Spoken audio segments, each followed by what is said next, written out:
Hey, what's going on, everybody? Welcome back to another episode of Ableton Live Beat Cookup. Today I'm going to do something different. Normally I do hip-hop beats, but I am working on a SynthWave album. I love SynthWave, so I'm going to do a SynthWave track in this episode. I'm not sure how far we're going to get, but I'm going to kind of give you a breakdown of everything and the process as I go. So if you like it, smash the thumbs up button, subscribe, all that fun stuff. So let's get started. In this episode, I haven't used this set of plugins for this album yet, but I know that there's a bunch of great retro synths in here, and that's through the Roland Cloud.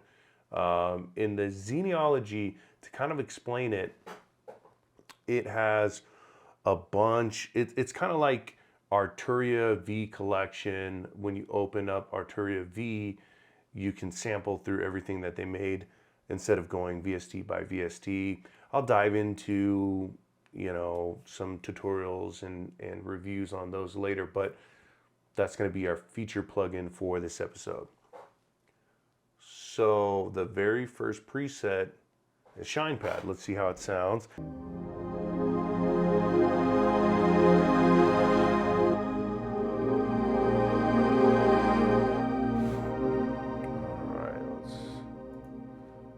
No, we don't want to open the whole thing. There's a lot in here.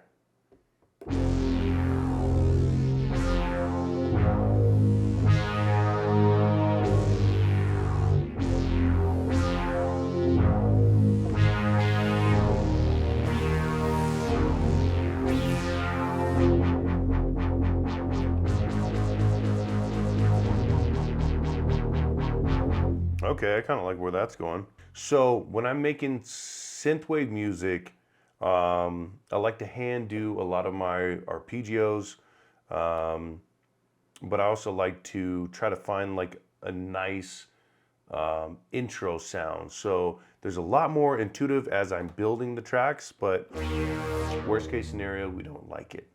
We're gonna go to clip, and let's turn on our metronome.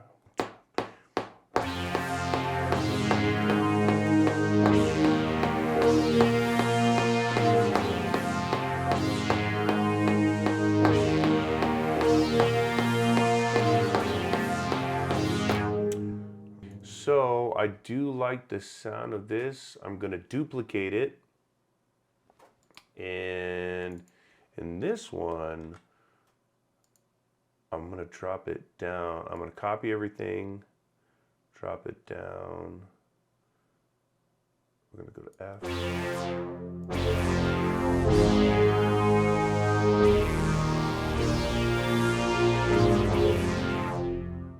And I think with the bass. So all I'm doing in the low end is I'm just getting rid of the in-between, just to kind of give it a little bit more long format on the low end. Let's bring that down.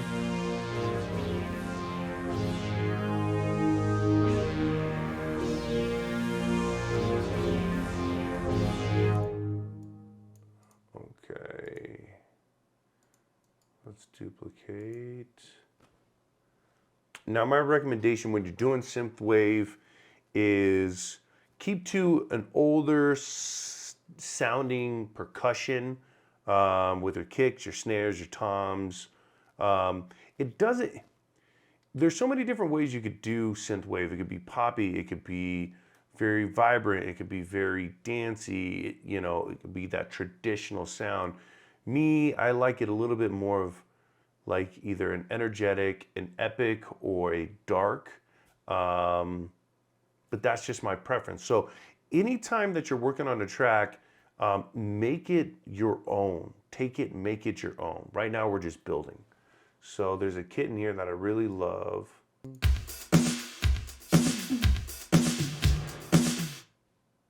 It's already got everything kind of built in there.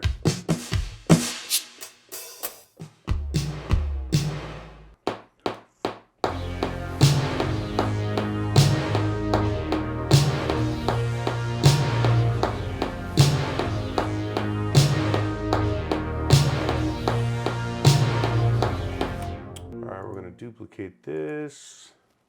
I'm going to do a very standard drum, clap, rhythm, back and forth in the beginning. And as these things build, I like to really start to change and morph the sound into something very creative on my own.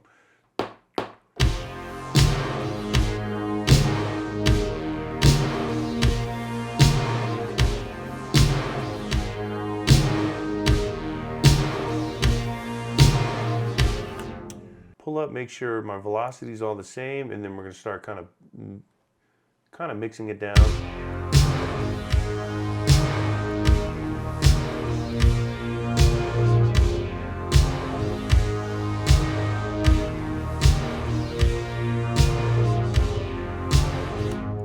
All right, I'm going to pull these guys down, go into session view. And then I'm going to duplicate these down to the next one.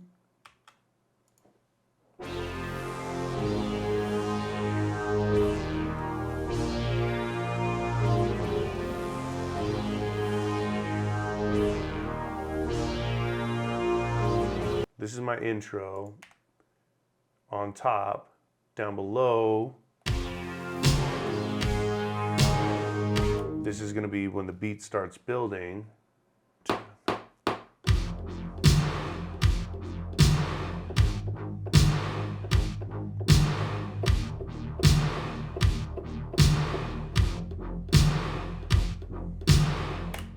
So what I'm doing is I'm creating an opening track for my intro.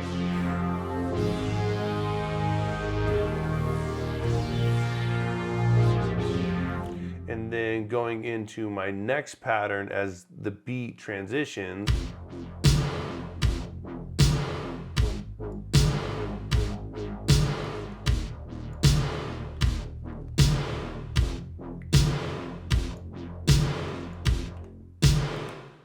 All right, so all I did was, because my levels might go a little bit different, I put it onto a different track.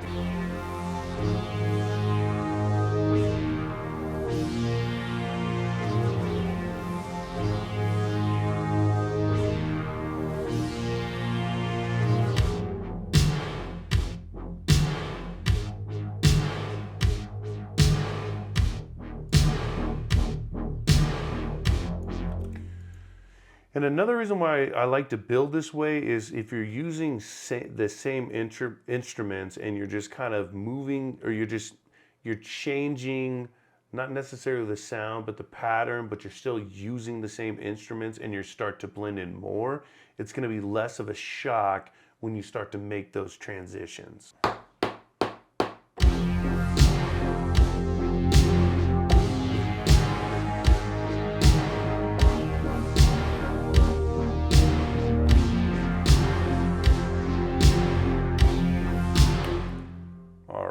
So now I'm pretty confident in where the beat is going, so we're gonna save. Actually, I'm gonna duplicate this one as well. You don't always have to duplicate these, but for level consistency, I'm gonna change it up just a little bit. And let's start working back on this intro.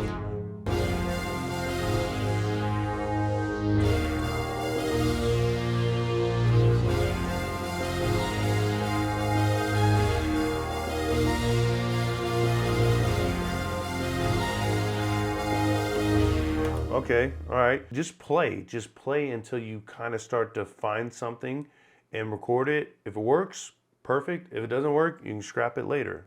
So we're gonna use that.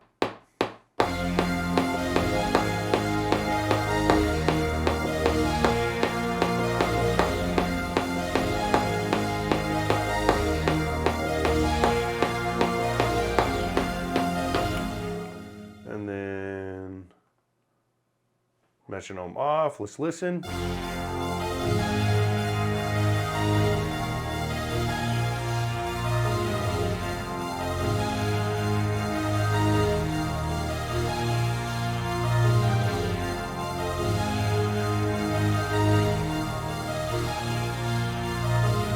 All right, so Control S, save as you go. Ableton's really good at recovering. However, I don't like to take chances. All right, so that's a drastic change. Let's hear it through.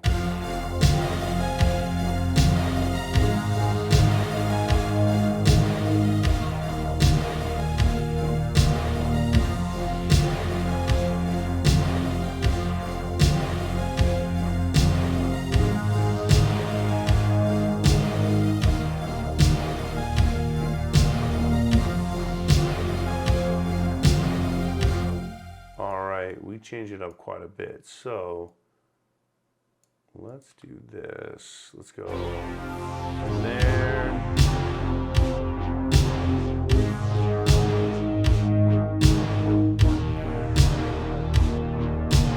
And the nice part about this is you're just going to keep building and kind of piecing together the layout as you go. So let's bring in something else. What else? All right, we're gonna do offsetting open hats.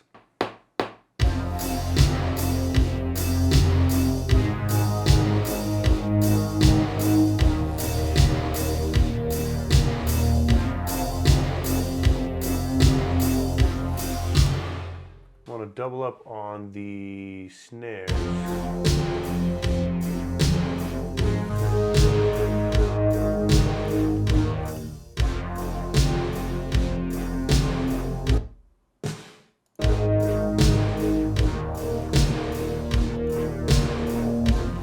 So I like the direction that this is going. I want to start bringing in some bass. Now with your bass, you can kind of go whatever direction you want. You can go bass pulsating, bass opening on the kick, or offsetting on the kick with the open hats. I'm gonna test out both and see which one I prefer. So as the kick goes, it'll go kick, bass, kick, bass.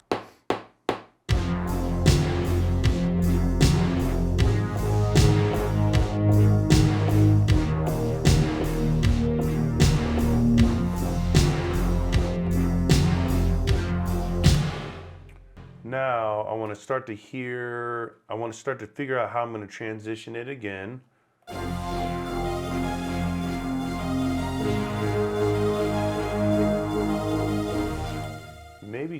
Maybe speed it up. Let's see. So we're going to shift everything down. And when I say shift down, it just means I'm hitting Control, duplicate, bringing it down, so I have a whole new layer to experiment on. So I might honestly change it up and drop it down.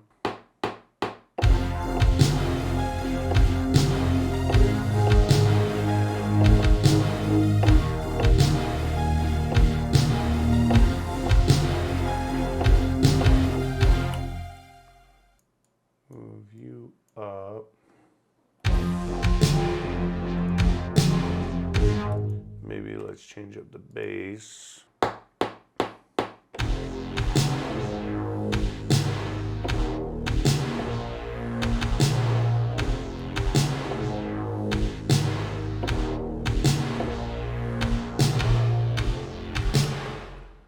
Now, if you watch the other Ableton Live Cookup videos that I've done, I really like to change up the bass quite a bit. Low end completely changes the whole style, the whole rhythm that you're going for, but it's a nice little feature that I like to put on my tracks. Not what I would say would be a custom or a traditional synthwave style, but just have fun with it.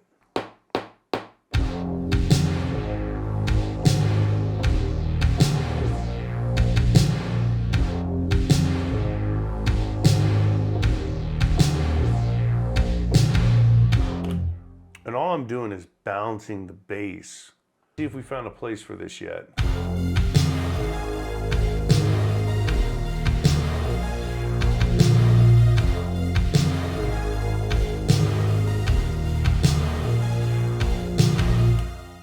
I think we have.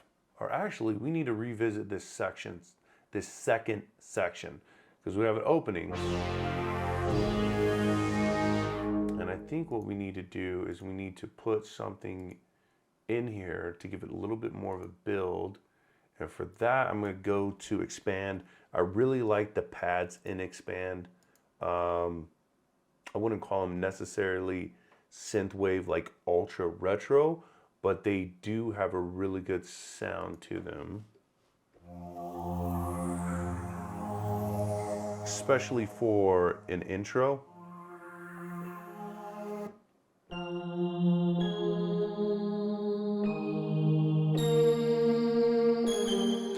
They already like it. Copy, paste you, move you back over here. I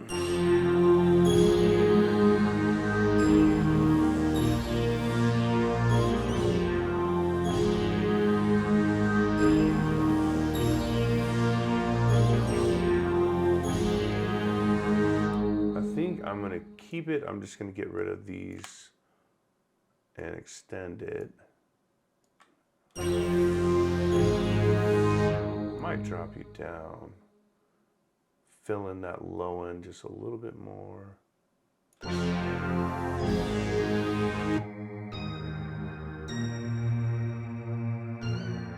think what we do from there, I'm gonna duplicate you.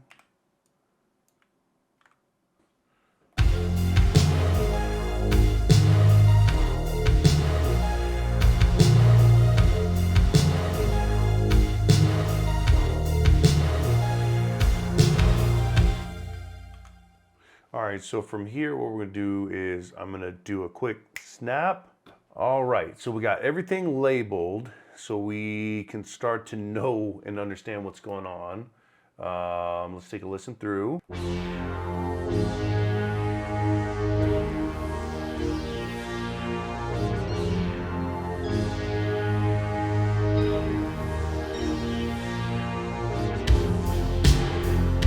Actually, you know what? I'm listening to this section. I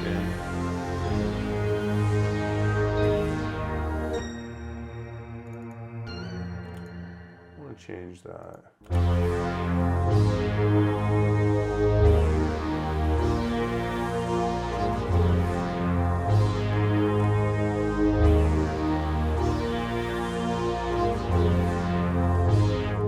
want to bring this back up.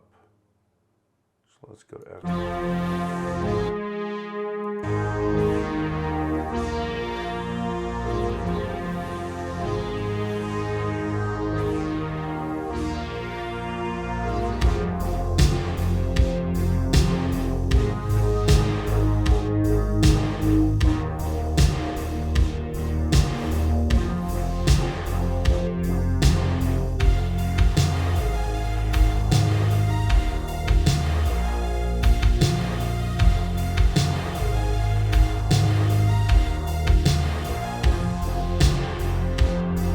So I think when you're at this stage of building, it's now trying to figure out, at least for me, I like to do a lot of different transitions and builds and fillers.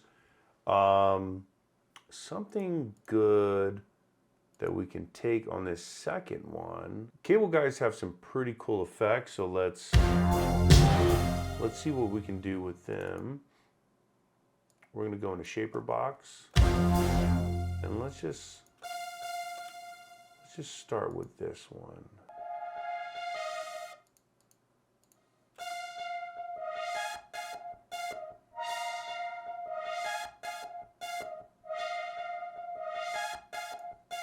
Let's hear that together.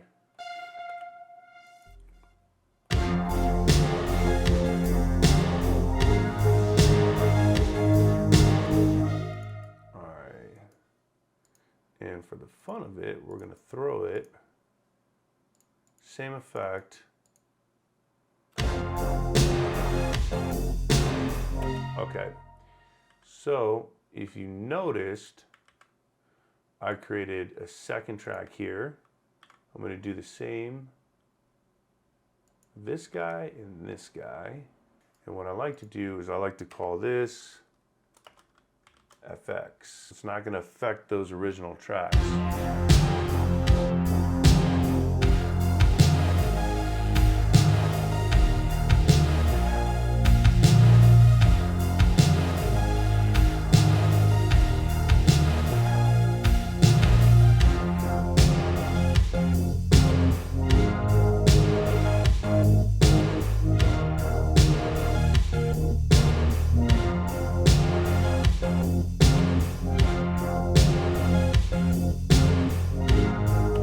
So now you see it's starting to give the track a little bit more movement, and I'll probably do a tutorial on Shaper Box. This is just kind of a quick, you know, piecing stuff together, see what we like. So I think for the next one, what we're gonna do is I'm gonna bring that kick from the first one, the hats, snare, layered snare, and we're gonna bring these guys down. And then I think what we wanna do is add more to this kick.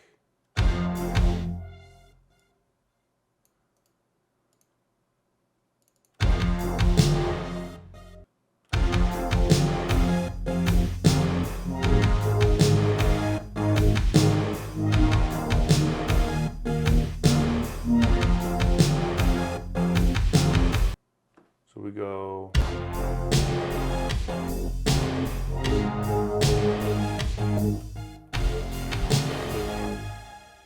We're gonna bring this bass back. All right, so I think I'm gonna probably end the video there. There's a lot more that you can do with the track. There's expanding, there's layering, there's starting to build and push through so everything kind of forms cohesively, but then it's gonna be like a 5-hour video. And I don't want to do that. So I'm going to play it. Hopefully this kind of gives you guys an idea, a base for when you're working on SynthWave. Also when you're working in Ableton, you know, good ways to use it, to construct your track. Thanks. Like, subscribe, smash the notification bell, all that fun stuff. All right, guys, see you on the next one.